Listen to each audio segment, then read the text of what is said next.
It's now exactly 30 years since the exhibition that I was a little bit involved with, called Zeitgeist. I say a little bit involved because, of course, it was the artists who were involved above all, but I, with my friend Christos Yolkimides, was the curator of a kind of groundbreaking exhibition that took place in the Martin Gropiusbell, and we got Joseph Beuys to come to Berlin. He was quite reluctant at first to take part in an exhibition which was basically there to justify this new movement, and this relatively short-lived movement, but at the time was really sweeping the art world against all conceptual art and so on. It was kind of the rebirth of painting, so it was seemed at the time.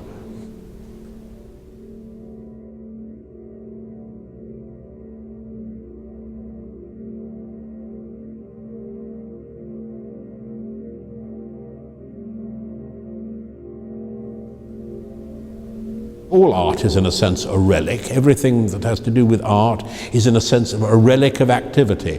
But in the case of Beuys, it was incredibly specific. So what we see here are certain of the objects that were in Zeitgeist. Not all of them by any means, but a number of them, enough to give the visitor to this exhibition a real impression of what that exhibition was like, and what that exhibition, which had very much to do with Beuys's own activity, where he took, for example, the tools of his studio and he wrapped them in clay.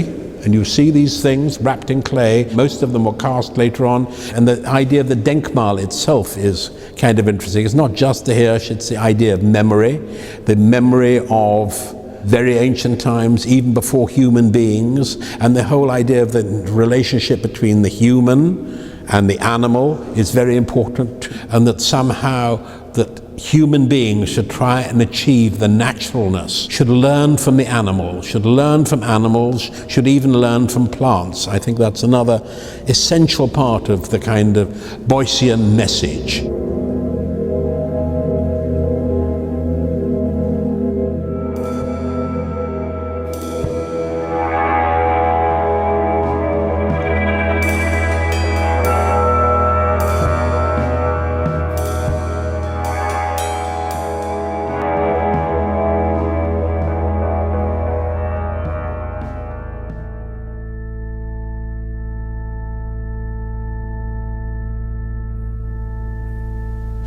Beuys was a great, first of all, an incredibly learned artist, endlessly inventive, and he thought essentially through the medium of drawing.